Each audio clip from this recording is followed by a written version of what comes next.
Este video tiene fines informativos y educativos. Es una gran historia de vida que si queremos lograr nuestros sueños tenemos que luchar.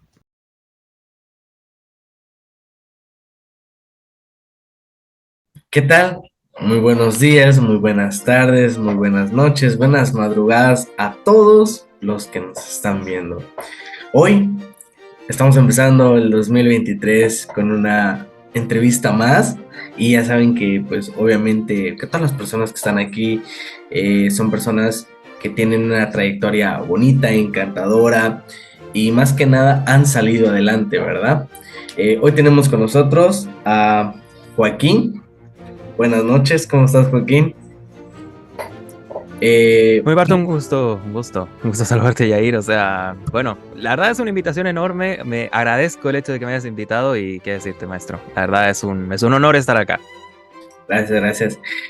Antes de empezar, como siempre lo he hecho con todos los invitados, obviamente ya estuvimos platicando antes de grabar. Bueno, entonces me gustaría que si tú nos harías el favor de presentarte para que la gente conozca un poquito de ti, cuáles son tus logros académicos y algo que te gustaría agregar, alguna carrera, congreso o escrito algún libro, nos puedes comentar. Bueno, a ver, como bien dice mi nombre acá en el Zoom un poquito abajo a la izquierda, mi nombre pues es Joaquín Giovaninis, apenas tengo 22 años, estuve, digámoslo así, durante 3 años estudiando la licenciatura de comunicaciones, haciendo la conversión por supuesto para México, porque por el acento quizás se me nota un poco, tal vez no tanto, de que efectivamente yo soy de Chile.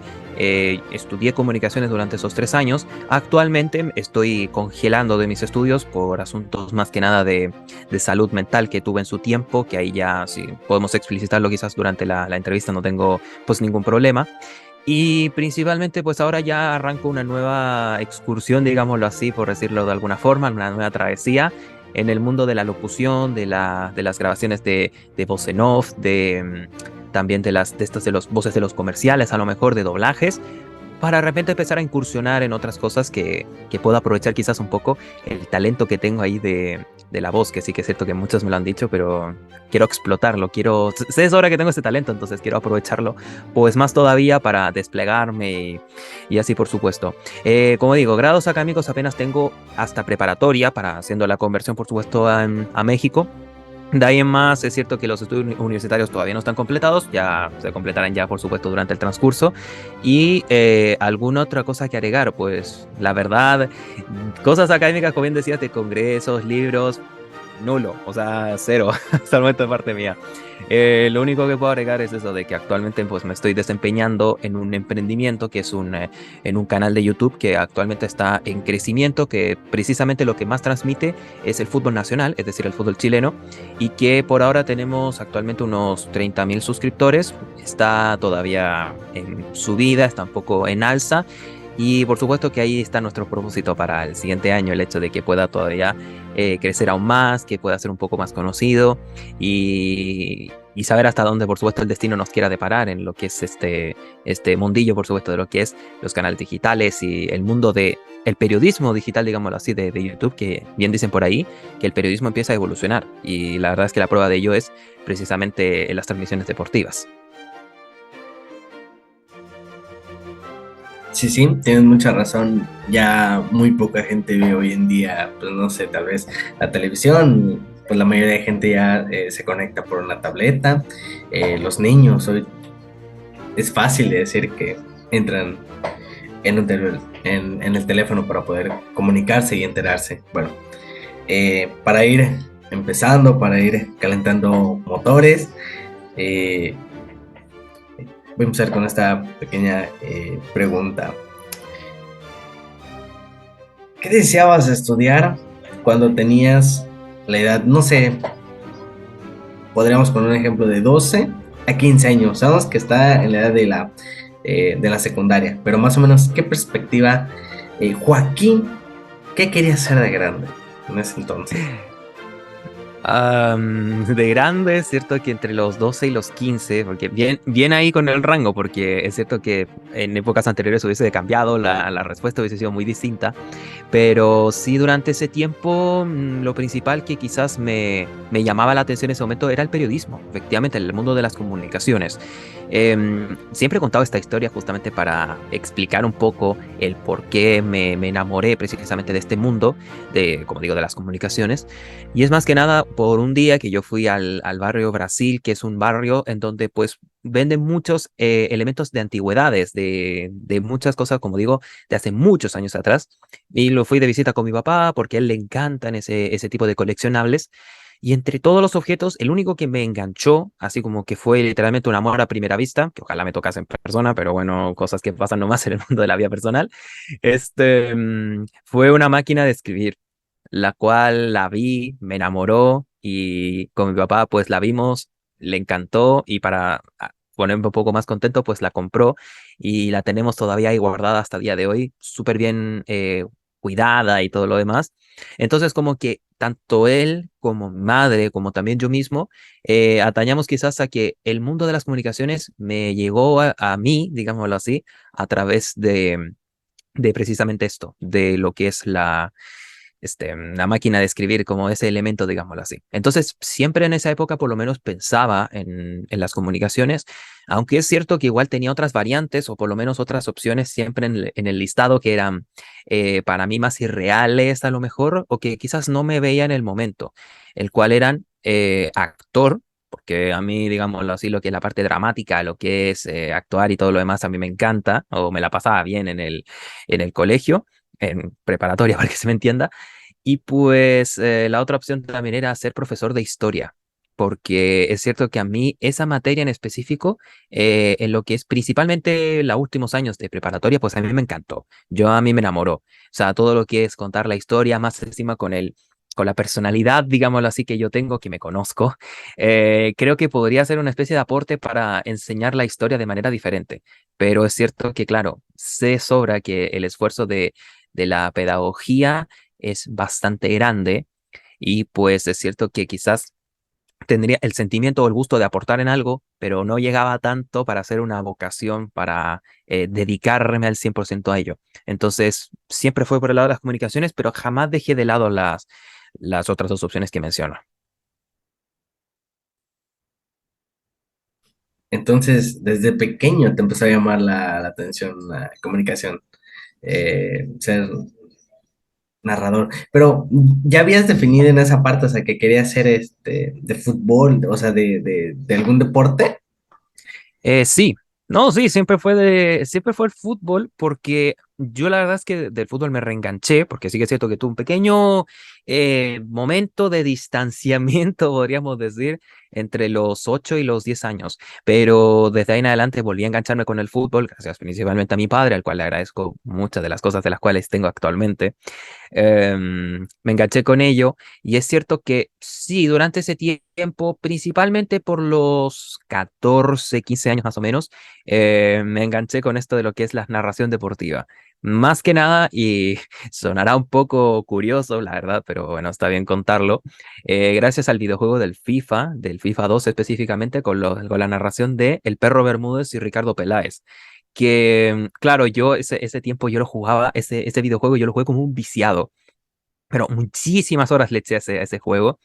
Y claro, a raíz de eso me empecé a quedar con algunas de las frases del perro Bermúdez, principalmente del videojuego, como por ejemplo cuando fallabas una ocasión y la mandabas arriba, él decía varias variantes como de saludos al satélite Morelos o revienta un vidrio y el mastique está caro, o frases de ese estilo que me quedaron ahí como guardadas en el cerebro, o en la mente, digámoslo así, ¿no? En la memoria. Y luego ya en los FIFA siguientes apareció otro narrador, el cual quizás no me enganchó tanto, no me gustó lo suficiente. Entonces yo dije, listo, dejamos los comentarios a cero y me empiezo a relatar yo mismo mis propios partidos, mis propias partidas del FIFA lo relataba yo mismo, obviamente siempre en la interna. Y claro, ya empecé desde el FIFA 14 hasta como el FIFA 20, si no me equivoco. Entonces, durante todos esos años, literalmente esa era mi rutina. Cada fin de semana me echaba unas partidas del FIFA y cada partida que jugaba siempre la relataba yo, siempre las narraba yo mismo jamás grabé una narración mía, más que nada porque yo en ese tiempo, es cierto que era muy avergonzado, digámoslo así, o tenía ese sentimiento de vergüenza de tratar de mostrarle esa cosa que hacía yo, que yo le decía una estupidez de parte mía, no sé qué. Siempre vivía con esa vergüenza de no mostrarle nada de lo que hago a otra persona, ya sea familiar, ya sea un amigo, lo que sea, por ese sentimiento más que nada. Ahora ya, por supuesto que actualmente ya no, ya por supuesto como empiezo a dedicarme poco a poco a esto, ya obviamente ese sentimiento no está. Pero en el momento sí, obviamente que era bastante avergonzado de ese sentimiento, ¿no? Sí, sí. Entonces, eres el niño que invitaban a cuando los compañeros jugaban y tú narrabas, ¿no? O eras más de en FIFA, como dices. No, o sea, yo era más de jugar al FIFA, pero es cierto que mis compañeros como tal no me conocían del todo, o sea, por lo menos es cierto que en parte me conocían algo de la personalidad mía o cosas así, pero lo que es al menos mis gustos o cosas que me gustaban hacer, ahí sabían bastante poco. O sea, como mucho el tema del fútbol, por supuesto, porque yo en mi época escolar, pues yo jugaba de portero hasta día de hoy, me desempeño como portero de repente en algunos equipos y así, pero más de eso, más así como ahondando más sobre mí, la verdad es que no tenía mucha idea, entonces claro, no sabía nada ni de que jugaba al FIFA, ni de que yo relataba mis propias partidas del FIFA, menos todavía. Entonces de eso, la verdad es que ellos, tanto amigos como te digo, incluso hasta familiares, desconocían de ello totalmente. Sí, sí, sí, sí, te entiendo en esa parte. ¿Qué te llevó a ser un periodista, a narrar partidos? ¿Qué fue lo que te inspiró, aparte de ese punto de la máquina de escribir, del transcurso de la secundaria, perdón, de la secundaria, que decías que tenías pena a veces y bueno, que no sabías, a veces algunas cosas, que narrabas, pero lo hacías internamente, lo que entendí, pero ¿qué fue lo que te inspiró a decir, bueno, ahora sí voy a expresar lo que siento? Pues eso yo creo que se potenció más en la época de la universidad, ya que allí en ese momento, pues en primer año ya era novato de comunicaciones, pues ahí es cierto que sí tenía el sentimiento por lo menos de desarrollarme, digámoslo así, en el mundo del periodismo deportivo, pero no exactamente como narrador o por lo menos no pensaba dedicarme a ello. No tenía como idea por el tema, como te digo, de las partidas del FIFA, pero así como para dedicarme profesionalmente a ello, no.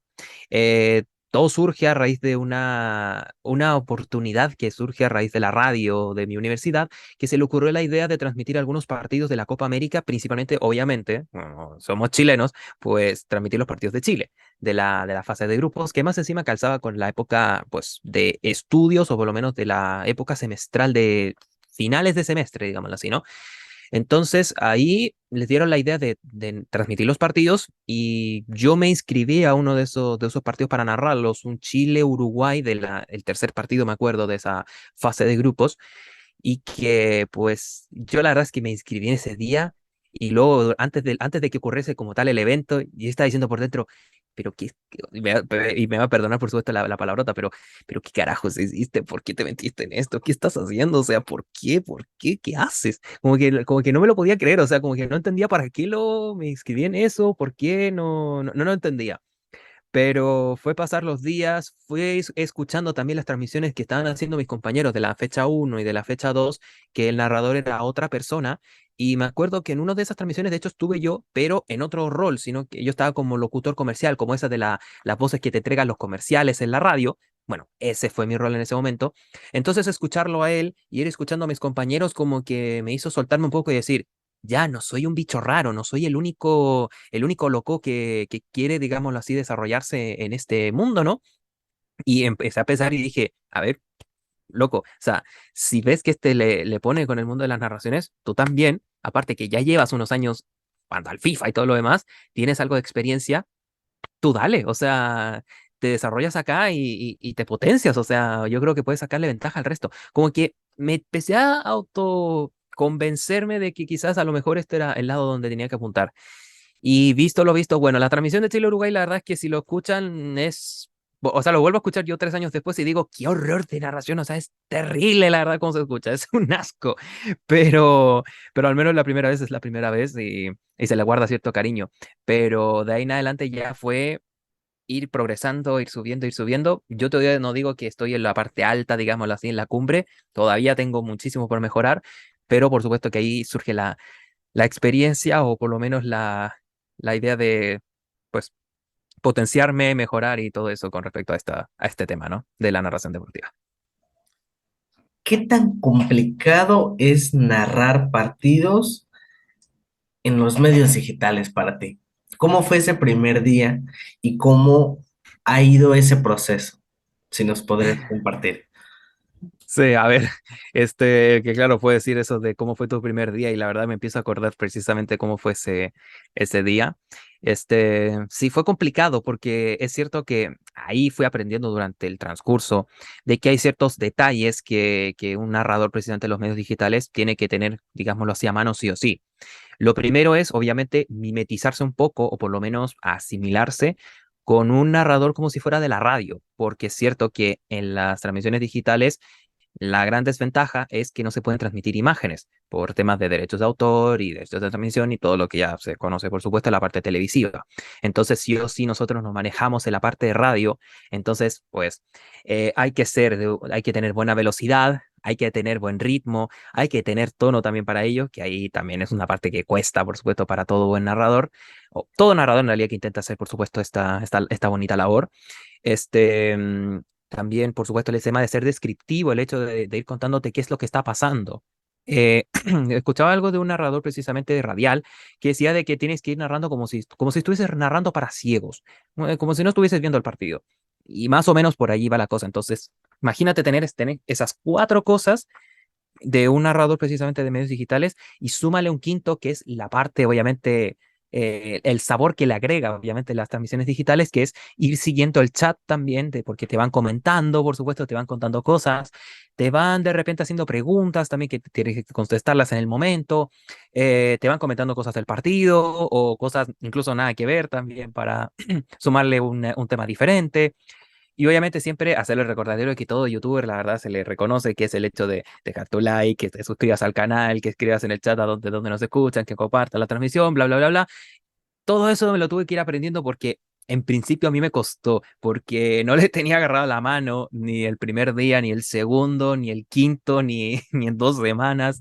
Me costó agarrarlo en su momento, pero ya después de tantas veces teniendo que hacer esto, ya me acuerdo bien de memoria qué es lo que tengo que decir y de ahí en adelante, por supuesto, ya tener que idearlo todo con respecto al partido, por supuesto, que estés narrando en el momento.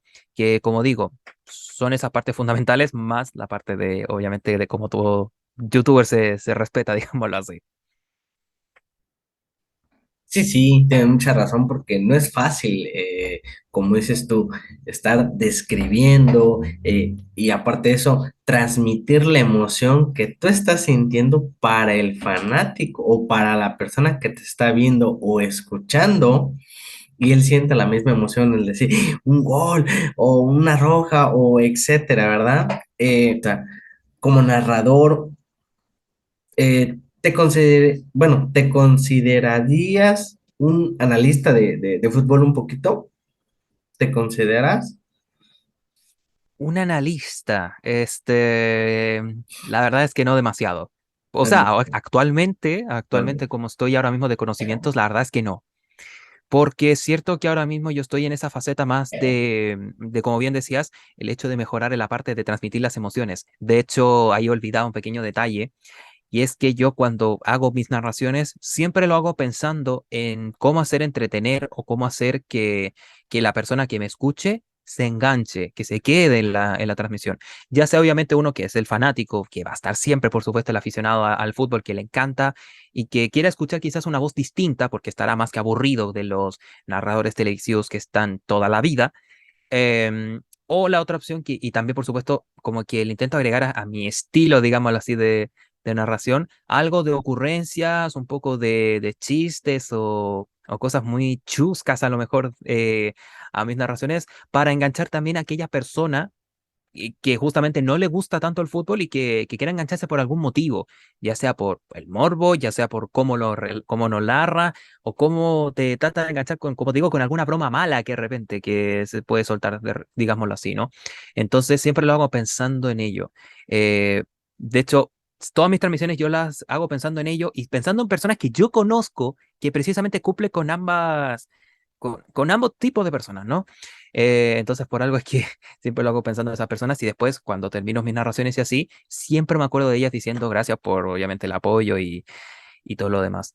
Pero sí, como te digo, actualmente no me considero un analista porque me estoy todavía desarrollando la parte de la narración, en la parte de mejorar la parte más técnica, digámoslo así, pero seguramente yo lo que siempre procuro hacer con el paso del tiempo es ir mejorando, ir agarrando más conocimientos acerca precisamente de este deporte, porque es cierto que actualmente igual sé cosas, principalmente hechos históricos o sucesos curiosos que han sucedido en la época del fútbol, o sea, en las épocas anteriores, digámoslo así, del fútbol, pero lo que es la parte ya más táctica, la parte estratégica y todas esas cosas, todavía yo estoy como en el nivel 1 o incluso te diría hasta en el nivel 0.5.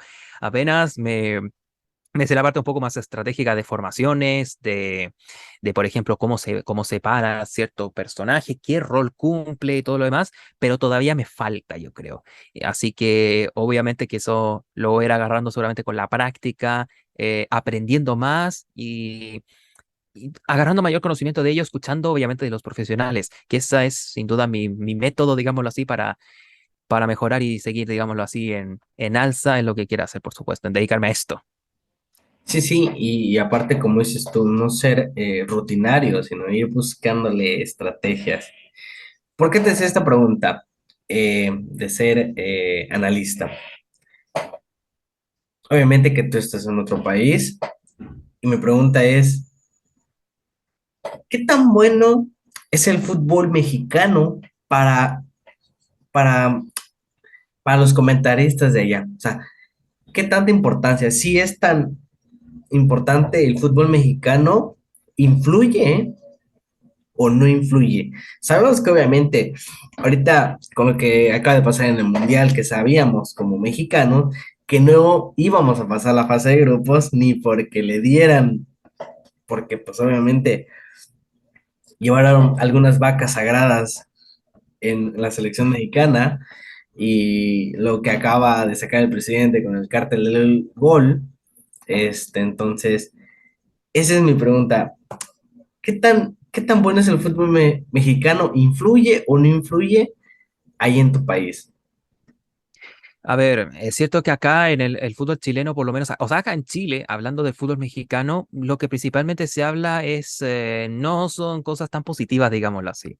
O sea, es cierto que existió el boom del éxodo, digámoslo así, de futbolistas chilenos a México, principalmente me acuerdo en el 2016, 2017, que curiosamente fue después de la victoria de Chile frente a México 7-0 en esa Copa América Centenario, que de ahí en adelante como que surgió la idea imagino yo, de los dirigentes precisamente de los clubes mexicanos, de empezar a fichar a jugadores chilenos de la liga local o de repente de jugadores que estén en bajo rendimiento quizás en las ligas europeas o en las ligas sudamericanas y llevarlos precisamente a México. Entonces ahí ya uno se empieza a acordar de nombres como Nicolás Castillo, Felipe Mora, Martín Rodríguez, Eduardo Vargas, Marcelo Díaz, Francisco Silva, muchos que pertenecieran a la selección o que por lo menos tuvieron el salto, digámoslo así, del fútbol chileno al fútbol mexicano. Entonces, ahora mismo, actualmente, la visión que se tiene acá en Chile de la Liga MX es que es una liga de paga. O sea, de que solamente lo único bueno que tiene es que te pagan más. Los contratos que se obtienen allá son muchos mayores que se obtienen en Chile o incluso en buena parte de Sudamérica, sin tomar en cuenta Brasil, que ese es un caso muy distinto. Pero a nivel de lo que es calidad, ahora mismo yo creo que estamos más o menos a la par, o por lo menos esa es la visión que se tiene de los periodistas nacionales o incluso de la gente, de los hinchas, cuando uno le pregunta acerca del fútbol mexicano o cuando de repente sale la noticia, por decirte un ejemplo, de que Joaquín Montesinos fue fichado por los Xolos de Tijuana hace un año más o menos, todas las respuestas eran de que no, ¿qué acabas de hacer? ¿Por qué te fuiste a México? Mejor te hubieses ido a Racing de Argentina o te hubieses ido a la Liga Brasileña, tenías que dar el salto a Europa, no sé qué. Y que ahora mismo pues está ya en Xolos, es cierto que es de los jugadores importantes que tiene el equipo de la frontera, pero quizás se pensaba que podía llegar más arriba. Entonces ahí está la cosa. Acá por lo menos se cree que la Liga Mexicana pues es una liga que solamente se paga mejores contratos, pero lo que es calidad futbolística está más o menos a la par con muchos de los países que son precisamente de Sudamérica, ya sea Chile, ya sea Perú, Ecuador, entre otros, que eso la verdad habla bastante mal, porque si entonces sabe, lo cuento yo, en Sudamérica actualmente solamente hay dos ligas que son las que están por encima en la faceta internacional, que son Argentina y Brasil. Los demás estamos en una mediocridad bastante grande y bastante preocupante, porque la diferencia entre uno y otro es abismal, como te digo. Así que, por mi parte, si fuera de la Liga MX, me preocupo en demasía, porque si van así la cosa, yo creo que pinta bastante feo. Sí, sí, aparte, en el 2026 si no me equivoco, el mundial es acá. Mucha gente no lo ha querido el mundial, porque por tanta corrupción, porque sabemos que los de pantalón largo necesitan llenar sus bolsillos, ¿verdad?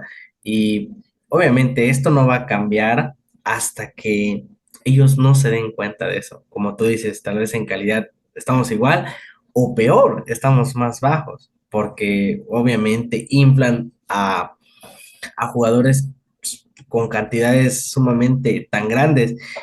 No es hablar mal de un jugador porque no recuerdo, es que contrató Tigres, un chileno, creo que fue, que jugó en la Copa, donde perdió 7-0 México, pero no recuerdo el nombre. Eduardo Vargas.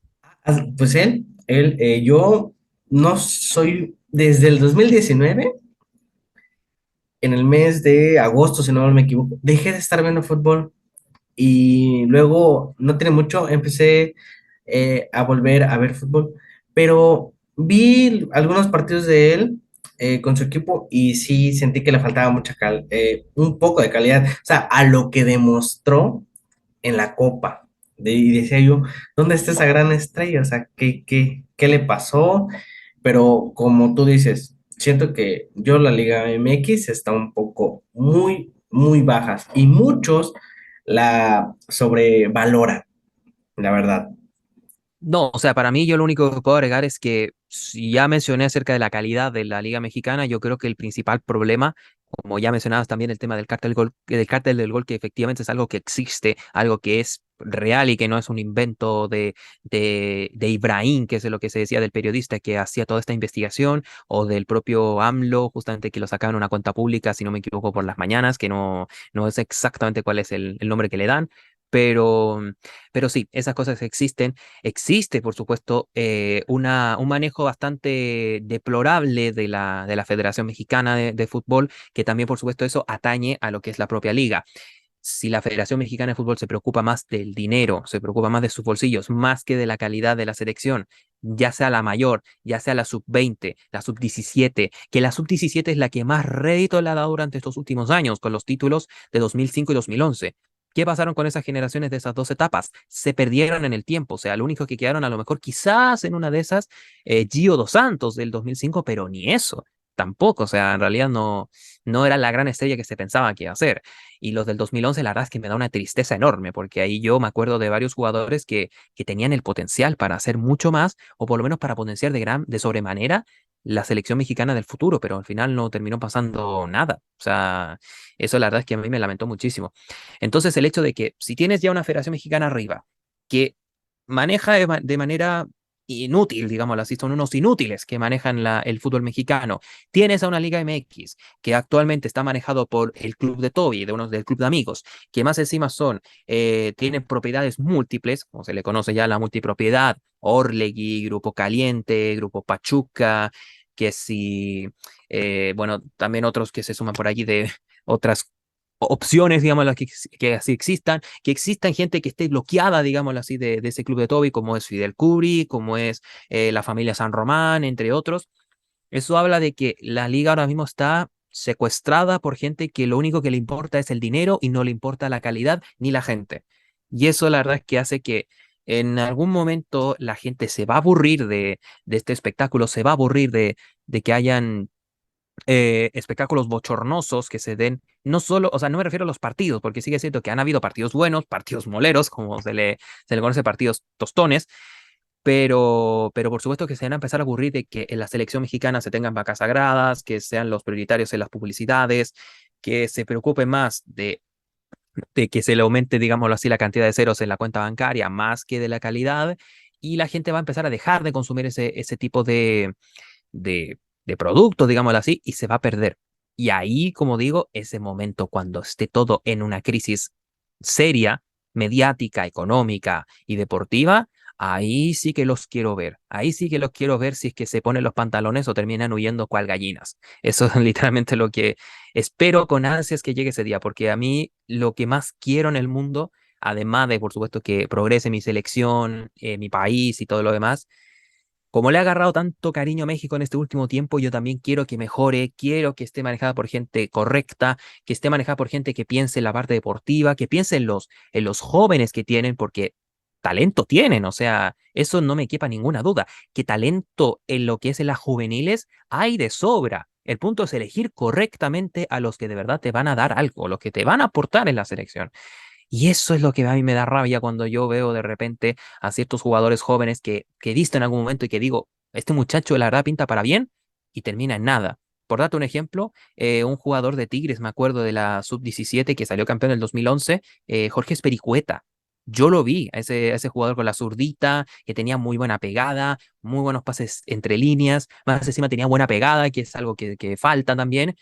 Entonces, tiene talento en general México, pero el punto es que no lo sabe aprovechar. ¿Y por qué? Por la gente que los maneja, es así de sencillo. Entonces, yo de corazón espero que en algún momento pueda cambiar esto, pero está muy difícil ahora mismo. A mediano plazo también está complicado. A largo plazo, ya sabe Dios qué irá.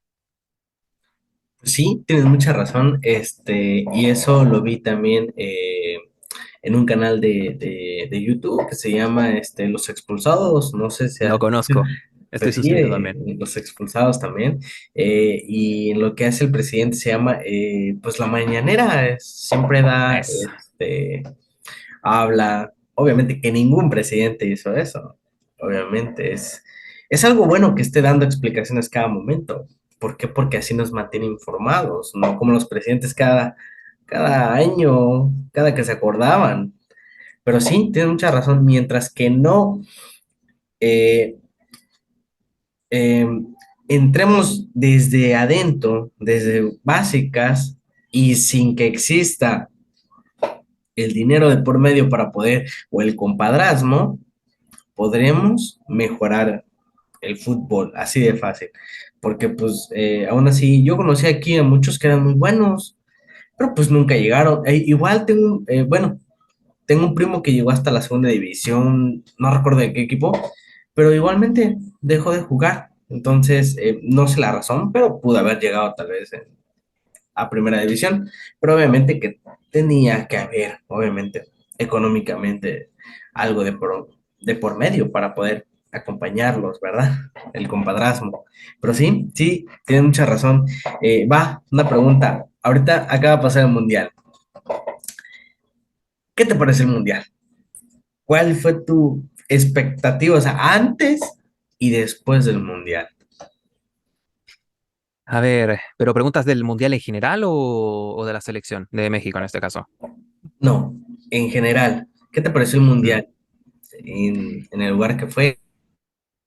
Vale, antes del Mundial es cierto que mis expectativas eran muy bajas, ya que se sabía, por supuesto, de todo lo que fue, no iba a decir polémicas, pero es que no son polémicas como tal, porque son realidades que pasaban precisamente en Qatar, pero que no eran muy visibilizadas por la prensa, el tema de el esclavismo que había en Qatar con respecto a los trabajos para hacer los estadios correspondientes, que estaban en unas condiciones laborales que no cumplían para nada el mínimo, ni de lejos. todo lo que era la parte de también la propia cultura catarí, ya saben, el tema, por supuesto, que se pena con muerte la homosexualidad, el tema también de, bueno, todas esas complicaciones, incluso hasta cosas muy estúpidas o muy simples que en realidad también afectan para uno, como por ejemplo, recuerdo una, que esta me afecta directamente porque, para que sepan, o por lo menos para que tengan claro el contexto, yo soy de mano dominante zurda, yo soy zurdo.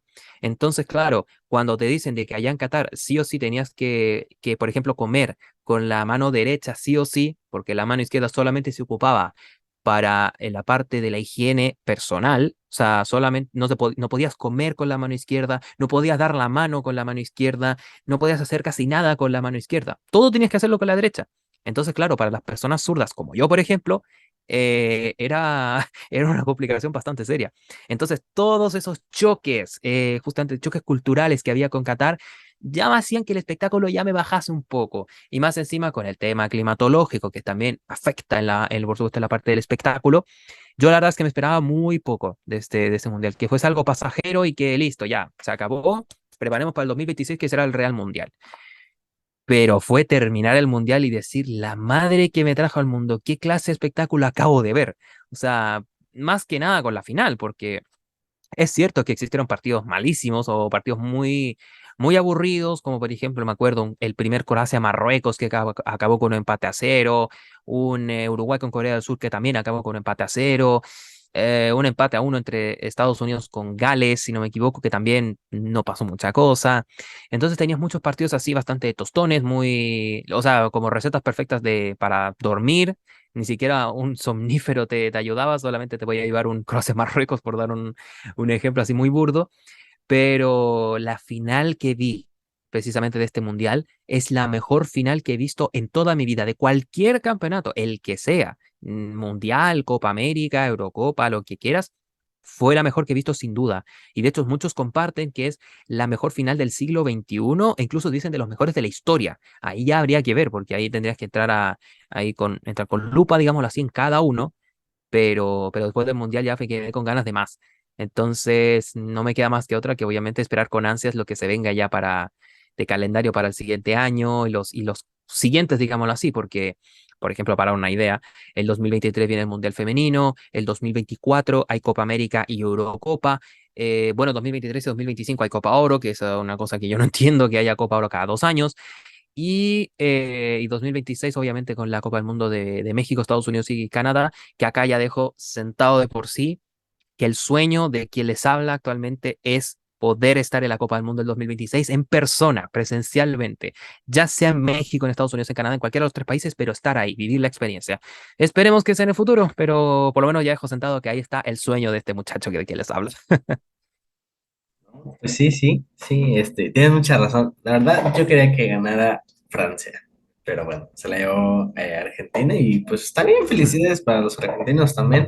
No quiere decir, no, qué mala onda, no, al contrario, felicidades, qué bueno, le ganaron a un gran equipo, la verdad. Eh, Sí, mira, te digo una cosa, yo al revés, yo iba con Argentina. Más que nada no es por el tema de ni la selección, ni por Scaloni, ni por la gente, que todos esos ejemplos harían que me hubiese ido por Francia. Por mi parte, mi única explicación por la cual ir por Argentina es única y meramente por Leo Messi. Porque solamente yo quería que él se consiguiera por fin esa Copa del Mundo que hiciese que callase las críticas y que además lo pudiese erigir como la máxima figura, como quizás de los mejores de la historia y que sí o sí se hable de él. Y de hecho ya muchos empiezan a darse cuenta de que a la hora de justamente, por ejemplo, la noticia que recibimos, ya que lo está grabando cierto día, pero hace unos días atrás, hace varias semanas, de la muerte de Pelé, muchos ahora están hablando de que si Messi o Pelé son los mejores de la historia y de Maradona ya se empiezan a olvidar poco a poco, porque ya seguramente Messi se puso al nivel suyo. Así que yo creo que la Copa del Mundo solamente lo quería para que lo ganase Messi y se pudiese poner ya por fin en la mesa de los grandes de la historia y que no hubiesen dudas. Así que por eso nomás me fui para Argentina y me llevo una alegría, digámoslo así, por ellos. Ya después por la gente quizás es otro tema, es otra historia, por su soberbia, por lo que se conoce, pero bueno, argentinos son argentinos, eso nada se los puede quitar y no puedo hacer nada. Obviamente dejo muy claro que estos son de los argentinos que más hacen ruido, porque esta es una clásica que yo he visto siempre cuando estudié precisamente durante estos 3 años comunicaciones, que obviamente la parte de la generalización es bastante fácil de que se dé y que ¿con quiénes se generalizan? Con la gente que más hace ruido. ¿Y quiénes son la gente que más hacen ruido en Argentina? Exactamente, aquellos que tienen esa actitud negativa, esa actitud soberbia, como que te ven para abajo y todo lo demás, esos por supuesto son los que van a hacer que pienses que un argentino es así, y no todos son así, o sea, eso hay que dejarlo bastante claro. Cada cabeza es un mundo, cada persona es diferente, y por supuesto que, como digo, la mayoría de los argentinos no son así ni nada de eso. Yo lo sé porque tengo la experiencia, porque conozco mucha gente de ahí, y ninguno era tan soberbio como se le pinta tanto. Así que hay que tener mucho ojo con ese aspecto también. Sí, sí, y tomando este punto que dices de Messi y Maradona y Pelé, pues obviamente yo no vi a jugar a Pelé ni a Maradona, pero pues siempre me han hablado de una buena expectativa de él. Y obviamente me tocó ver a Messi, sí, me tocó ver a Ronaldo también, me tocó ver la final, no sé si recuerdas, la Champions que fue entre Manchester y el Barcelona, no recuerdo en qué año, y la ganó Sí, yo creo que me acuerdo. 2009, o temporada 2008-2009, que la gana el Barcelona y que uno de los goles fue un gol de cabeza de Leo Messi. sí, creo que dos. Sí, creo que fue dos, Este, porque uno fue también de zurda al primer palo de Van der sí. Sar, si no me equivoco, pero sí, me acuerdo bien de Sí, esa final. sí, sí, igualmente ahí decía yo, no, pues Ronaldo se la va a llevar, decía yo, pero bueno, me llevé la sorpresa que Messi se la llevó y pues qué bien, pero antes, bueno, yo siento que también no debemos de olvidar, pues obviamente a Ronaldo es un gran jugador, fenómeno de Brasil y obviamente siento que, como tú dices, estamos olvidando también a Maradona sea como sea que uno haya tenido muchos títulos o no, pero sino que haya demostrado, o sea, esa, esa calidad de jugador, porque a veces, no solo porque tengan muchas botas de oro, sino que también demuestres esa calidad como Ronaldo. Ronaldo fue un jugador muy, muy bueno, la verdad. Simplemente las lesiones y etcétera, ¿verdad? Fue lo que no mejoró, o sea, o no desarrolló igualmente como Ronaldinho, Kaká, pues este también, Rivaldo, Adriano, o sea, y podemos hablar de infinidades de ellos simplemente que tal vez no ganaron o no llegaron hasta decir, tienen botas de oro o no sé, también, como tú dices, puede ser que nos olvidamos de eso, pero no tenemos que olvidarnos porque para eso también Messi también se lo merece, porque Messi no ha sido fácil, su historia de vida no ha sido fácil hasta hoy en día, igualmente Cristiano Ronaldo, igualmente que otros jugadores. Pero igualmente, Messi siempre va a quedar en ese top es un excelente jugador. Y hoy en día decían, quién va a llenar ese vacío? Pues ahí está Kylian Mbappé, Haaland, sí, Haaland, y pues Sí, se hablaba también de Salah, y creo que solo de ellos. Y Müller también un poco, y Benzema, pues que ya está casi en el retiro también, si no mal me equivoco. Y claro. creo Si que quieres sumarle incluso alguna joven promesa, a lo mejor también de lo que es esta nueva era que está saliendo de jugadores, te puedo sumar a Pedri, te puedo sumar a Pablo Gavi, dos jugadores del Barça que la verdad hay que tener mucho ojo con él. Jude Bellingham también del Borussia Dortmund, que ahora mismo creo que si no me equivoco, cuando están haciendo ya el inicio del mercado de invierno, suena como buena alternativa para el Real Madrid como mediocampista. Entonces, por supuesto que es cierto que actualmente tenemos a una gran figura como es Leo Messi, tenemos uno que es presente y futuro como son Mbappé y Haaland, y los que te mencioné también, así que de que no nos van a faltar estrellas, o sea, eso sin duda, no nos van a faltar estrellas ni por si acaso, o no nos van a faltar no sé si estrellas, porque sí que es cierto que es un término un tanto conflictivo para la gente, porque uno piensa de que no, este no es estrella, todavía no ha ganado títulos y no sé qué. Vale, podemos quedarnos en que es habilidoso, que es talentoso. O sea, un jugador talentoso de esos que te encanta ver jugar, pues ahí tenemos a, como te decía, a Pedri, a Gavi, a Bellingham, a Mbappé, Haaland, entre otros nombres, y los que mencionabas también en su tiempo, pues Adriano, Rivaldo, Ronaldo Nazario, Roberto Carlos, Cafú, Ronaldinho, Deco, también te puedo sumar incluso en el Barça, del Madrid, por ejemplo, te puedo sumar a Iker Casillas, Maldini, Nesta. Uf, ahí tienes una cantidad de jugadores que se destacaron al final. Entonces, que no nos van a faltar talentosos, no nos van a faltar eso, no te quepa ninguna duda.